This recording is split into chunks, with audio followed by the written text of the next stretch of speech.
Good. So, for those of you who don't know me, my name is Marina Silva. I'm a marketing supervisor. And I'm Henry Smith. I'm the engineering services supervisor. And today we are going to talk to you about HVAC maintenance. So we'll start by looking at the problems that industrial and commercial HVAC units face, review alternative repair options, look at methods of how these solutions can be applied, and see some case studies. And you're also welcome to type your questions throughout the webinar, and we will answer them all at the end. So you guys might be thinking, like, why is HVAC, or heating, ventilation and air conditioning, such a hot topic currently? As we know, whether it's a commercial or an industrial facility, HVAC systems need to be in operation almost 24/7. Industrial systems use it to change the temperature of certain fluids or gases in order to keep the process going, and commercial units use it to keep a building's occupants either cold or warm. So therefore, it's really important to make sure that these units are in working order. Disruption shouldn't really be prolonged, as it can normally increase your costs and prevent work from being completed in the first place. So even if an industrial site doesn't have something big like a heat exchanger, there's usually an aircon system or a heating system or something like that involved. More so for the commercial side of things, these units are often out the way. So they'll be up on a roof, in a spare room, somewhere off to the side where they usually get forgotten about. And it's not until the day that they stop working that you remember that you need to have good maintenance routines to make sure that they're up and running all the time. So let's look at some problem areas within an HVAC unit. So first we will look at condenser water systems, then chilled water systems, and finally review problem areas within air handling units and ductwork. HVAC is an almost entirely closed loop process, so the whole system needs to be functioning in order for any output to be achieved.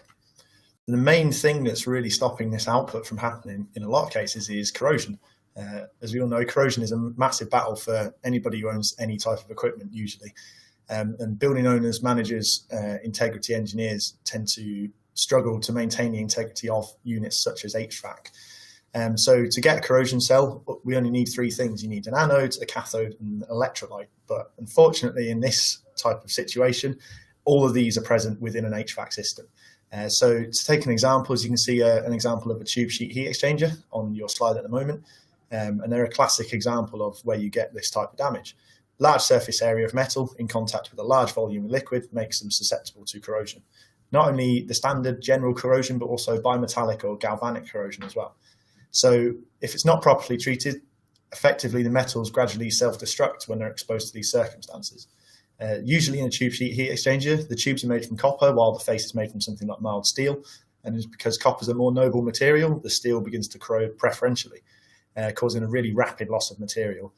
This becomes a problem the longer it goes on. If it's left completely unchecked, the wet and warm conditions inside the HVAC system, combined with any cleaning agents and process chemicals, accelerates the corrosion massively.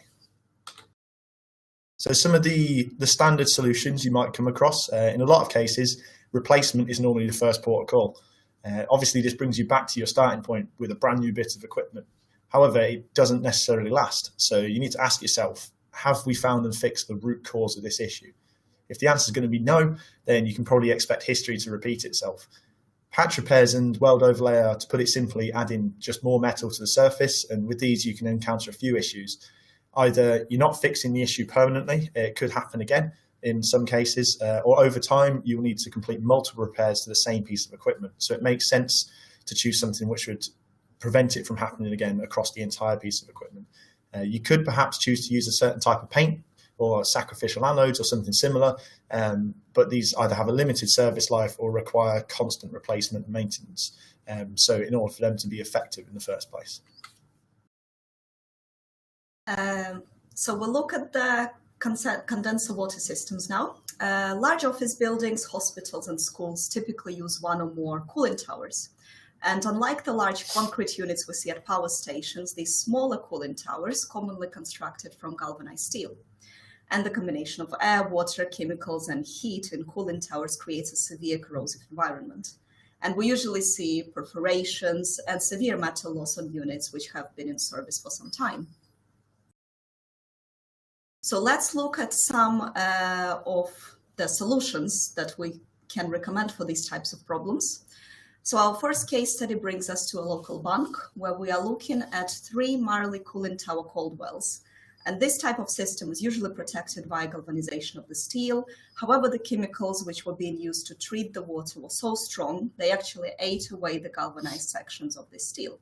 And the exposed area, which was the pans at the base of the unit, which we can clearly see in the pictures here, began to corrode, and they were concerned that a leak would develop. So the decision was made to coat the area and seal the gaps around them. And materials used for this job have excellent adhesion and do not corrode. So non-metallic materials that Belzona offers. So problem solved. So the next example we're going to look at is an example of a part of the HVAC system, which again is forgotten about, but is part of all of them. So pipework. We focused a bit on the towers and the big units so far, but obviously something needs to transport all this water and all this liquid around the system. So as you can see from the picture, the geometry of this leaking pipe made it very, very difficult for them to come up with an effective repair. The engineers who were tasked with making a repair were actually really struggling to find something which was suitable to do the fix effectively. So Belzona 9611, the ES metal, was used initially to stem the leak, and this gave the engineers just enough time to fully wrap the small pipe section and create a more permanent repair. By comparison, in the traditional repair methods, so a cut and weld would have cost upwards of about £50,000 per hour just because they had to shut down the full system in order to effect it. Considering that this repair was inspected and found to still be going strong 3 years afterwards, shows how much of a saving they did make on this application. In the rest of the system as well, so obviously we have the pipes, we have the bigger units, but the air that's been exhausted out of the system has to go somewhere. So normally you'll find fan blades within the system.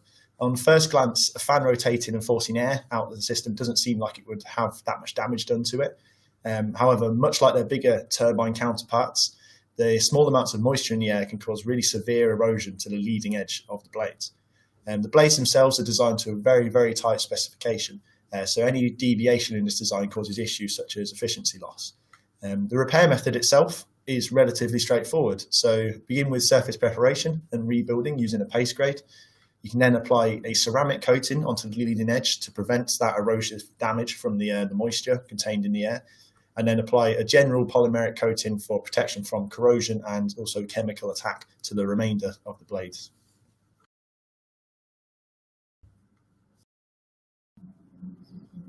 So you can see here a clear picture of exactly what happens when this erosion-corrosion issue goes unnoticed for a very long time. So we see severe erosion on the FRP fan blade.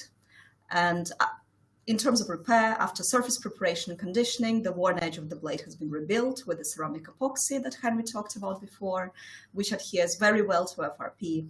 Combined with the reinforcement tape, it will prevent blade disintegration and strengthen its structure.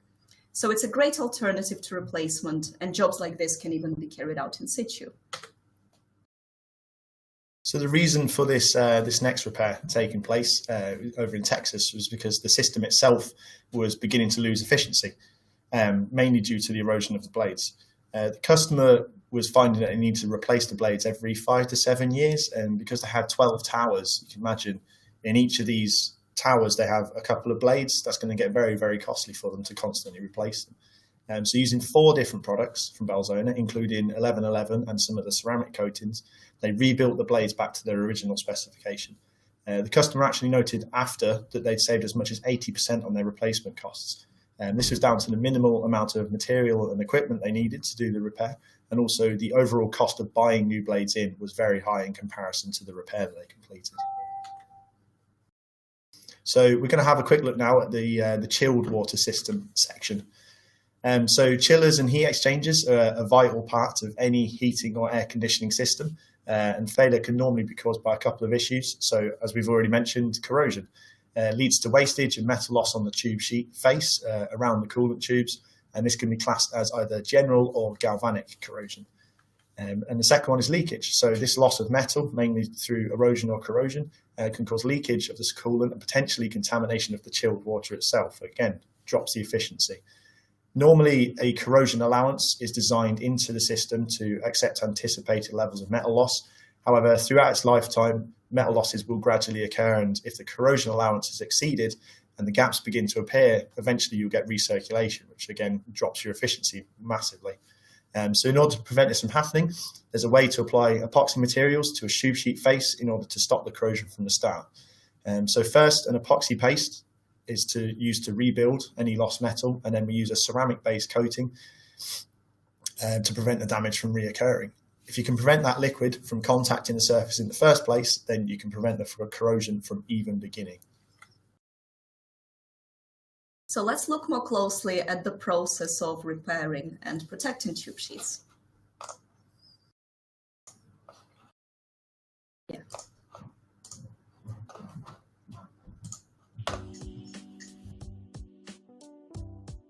Okay, so this is just a quick example of an application we did onto a chiller, a tube sheet application.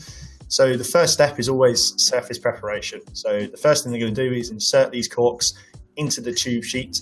And what this does is it blocks up the tubes themselves. And the whole reason we do that is because we don't want any of the grit from the grit blasting. We don't want any product going down the tubes because it would block it. And a blocked tube would again reduce the operational efficiency of the system.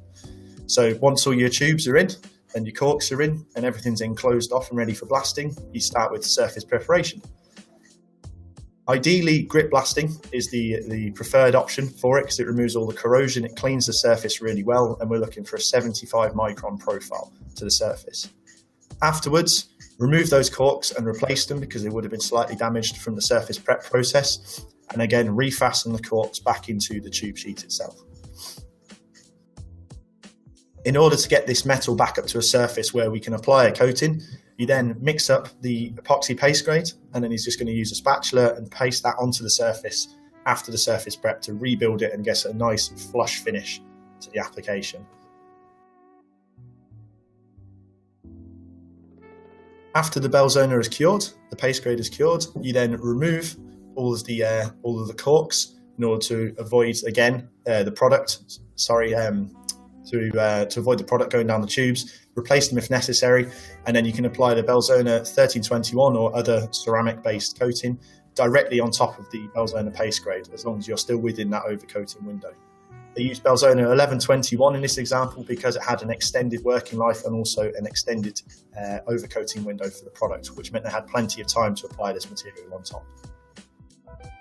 Once both of them have cured, you can then remove the corks finally from the system and dress back the coating to give you a nice flush finish where you've prevented the liquid from contacting the surface, and you've also isolated the tubes from the tube sheet face, which means you've prevented any type of corrosion from happening in the future. Great, thank you, Henry.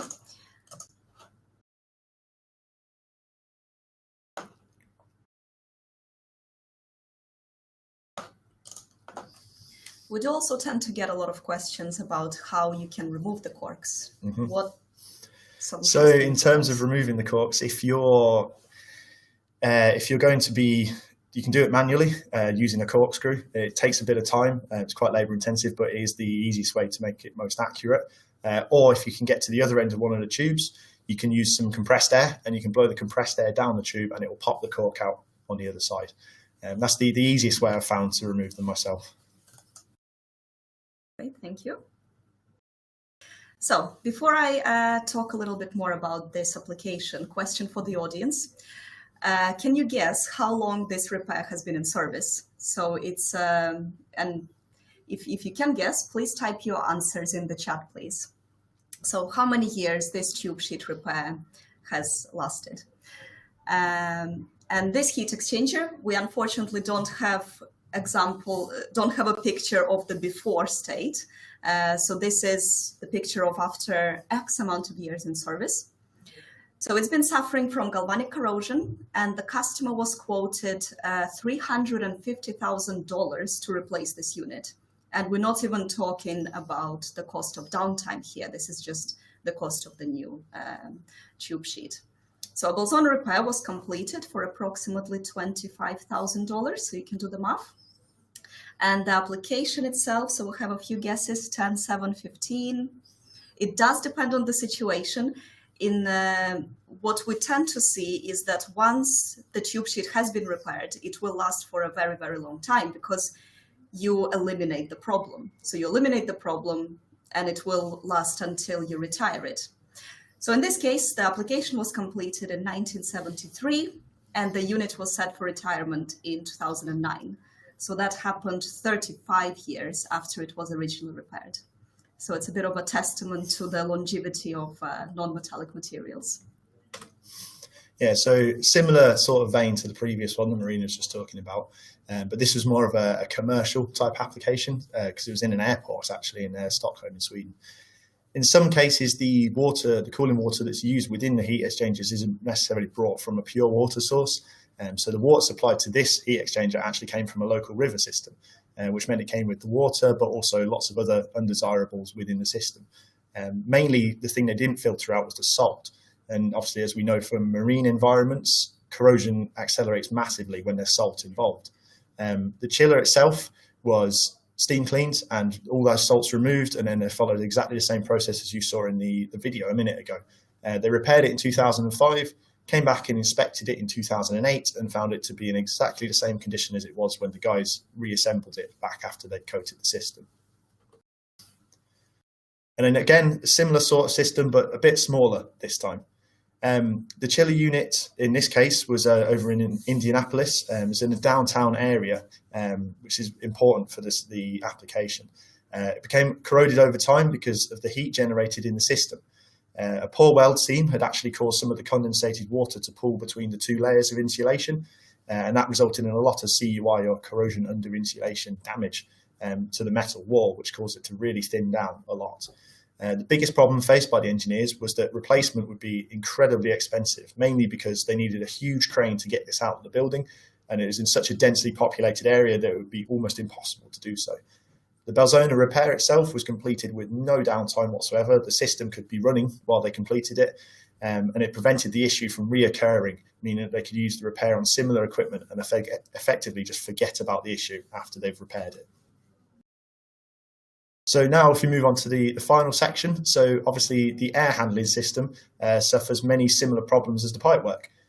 Corrosion, internal corrosion due to the water condensation, higher temperatures, as this handles a lot of the exhaust air from the HVAC system, aggressive cleaning chemicals contained within the condensate, and even sometimes microbiological growth within the system. Obviously, the ductwork itself is similar to the pipework for carrying the water, but it's more for the air side of things, and it's the lifeblood of the air-based system. So just like the pipework, problems come with the design. Normally, there's a lot of junctions, seams, seals, joints, and other different crazy geometries in there, and this gives more areas which are susceptible to leaks. The failure of the joints and seams can also allow critical ingress of water and the disruption of the airflow, and it affects the cooling and the heating process. Belzona's flexible repair materials can restore these joints and seams as a long-lasting solution. Sealing at the interface between where the roof and the ductwork meet can also be achieved with these same Belzona flexible membranes, and the complex contours themselves are quite difficult to coat. So a system which can cope with being applied at various angles is always a positive. Again, these Belzona materials can be used for protecting both the internal and the external of the ductwork, as well as T-pieces, elbows, and other difficult to coat areas. So as Henry was talking about the versatility and flexibility of Belzona materials, let's look at these features in action. So here, the effect of weather and UV caused rubber seals around ductwork penetrations to degrade, allowing rainwater to leak directly into the production area, creating disruption in production and, of course, safety issues. So the joints were resealed with an elastomer before applying a fully reinforced flexible membrane system. And the application was completed in 2 days without disrupting production, given a long-term water and weather-resistant solution. And here we are looking at cooled air rooftop ducts at an Ivy League medical school. Urethane insulation and mastic were no longer watertight, as you can see in the top left picture there. Insulation was wet and water was leaking into the building. CUI was feared as well.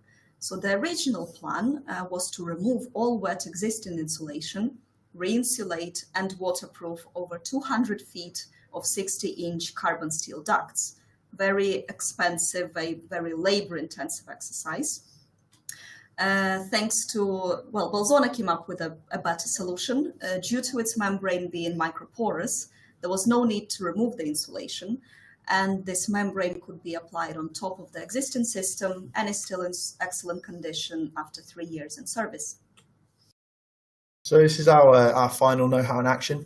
This was actually, again, another bit which people tend to forget about. So we've got these big fans inside our HVAC system, and what's driving the fans? Well, it's the shaft.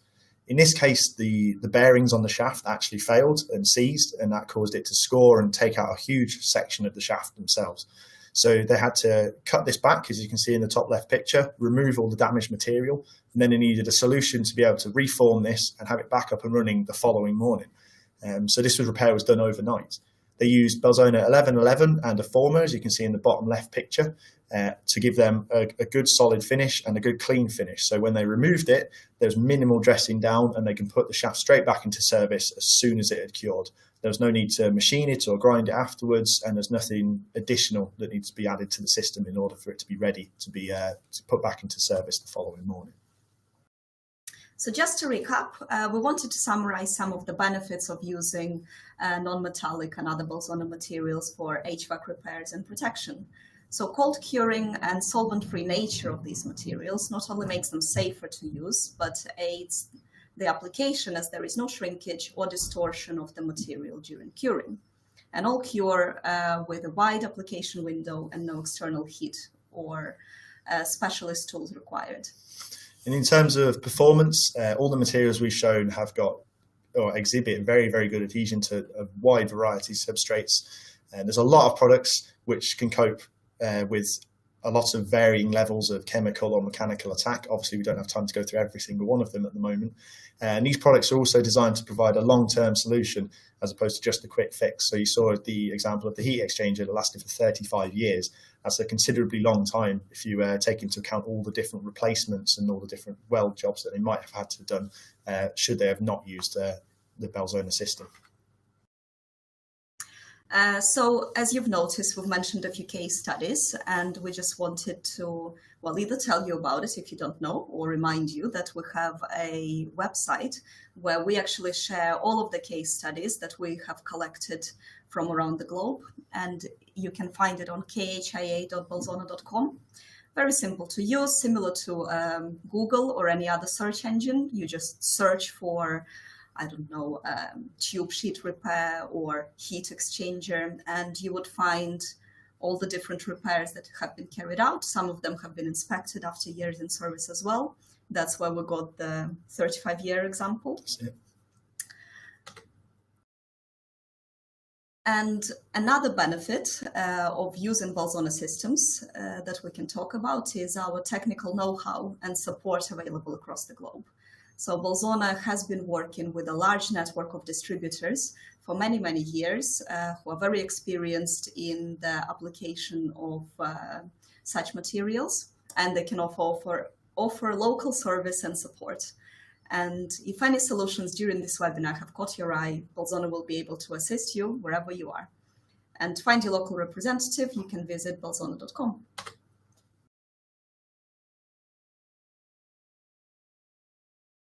So thank you for joining us today. You will all receive a link to the recording of this webinar at the end of the day, and the transcript will also be added on our blog, blog.belzona.com. Henry will now answer any questions you may have. So you're welcome to type them in the chat or use the Ask a Question feature. Maybe we'll start by addressing some feedback we've received. Maybe look at Daniel's solution to cork removal. Yeah, so Daniel's suggestion is you effectively buy a bottle opener and then you cut and throw away the mechanism and just keep the screw on the end of it, which is, yeah, that's a fairly straightforward way of doing it.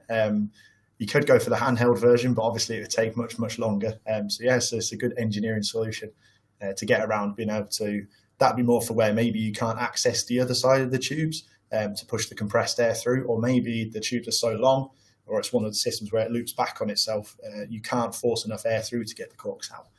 So yeah, it's a very good solution to a fairly simple problem, I guess. And it saves time. It does, yeah. Saves a lot of time, yeah. So yes, Daniel, please do send us pictures. So a few people commented on the fact that it all depends on the situation when you are repairing a heat exchanger, for example? Yeah, there might be some cases where it operates at an incredibly high temperature, in which case the non-metallic alternative, such as Belzona, may not be suitable. For a wide variety of applications, then yeah, you could use Belzona, but it depends, like you say, on the upset conditions, abnormalities. So maybe there's a big temperature spike, or they put a really, really nasty chemical through the system every week. So again, it's really important that you get a full list of everything that might happen with the system. Even if it doesn't happen, it's better to know and plan for it than it is to find out 2 years later that your Belzona or your repair has stopped working because of something that was missed at the initial stages. So yeah, having that list of conditions that you expect is key in making sure you spec the correct material for the type of repair that you're doing. Excellent, thank you. So does anybody else have any questions or comments? All right. Well, maybe we've covered it all very well. Oh, there we go. It's a question from Saeed. The highest temperature that Belzona products can tolerate? The highest temperature product coating-wise that we have goes to about 160 Celsius. And that's Belzona 1593. Normally, that's not used in a lot of the applications we see with heat exchangers, HVAC systems. It's usually down the lower end, so we're talking less than 100 degrees. But yeah, 160 C is the highest we recommend our. Thank you for the so 160 C, sorry, is 320 Fahrenheit approximately, and that's the highest temperature for immersion circumstances. If it was dry, so you had air in the duct work as opposed to a liquid in the piping system or the heat exchangers, then we can potentially push that a bit higher. But generally, that's the highest we tend to go to with our products. Yeah, and what's the highest for dry heat? 200 and... Highest for dry heat, as part of engineering, I'd recommend about 200 as a maximum. I wouldn't generally go any higher than that. Again, it's case by case. So if you have something where maybe it goes to 205 and it's not particularly aggressive, then you can quite easily give us the information, or we can help you to select the correct product for it. Great, thank you, Henry. Another question from Ottavio. What is the temperature work range for 3100 series? Yeah, so 3100 series are designed for environmental conditions. So outdoor temperatures, obviously in the UK, it's pretty much freezing most of the year round. Probably about 10 degrees is our average. Middle East, Far East, some places in the US, South America, they'll get a lot hotter, obviously. So 50, 60 degrees, I'd say probably 60 degrees centigrade is probably our top level. But the products themselves are designed so they can go ever so slightly higher. So if it occasionally sees a jump to 70 or so, you might find that, yeah, the product will be okay, but that can only be for a short time. So yeah, I'd say ambient, like global temperatures is what the product's specifically designed for, not like an in-service heated environment. No problem. Okay. Thank you, Henry. Right. Well, thank you all very much for listening to us today.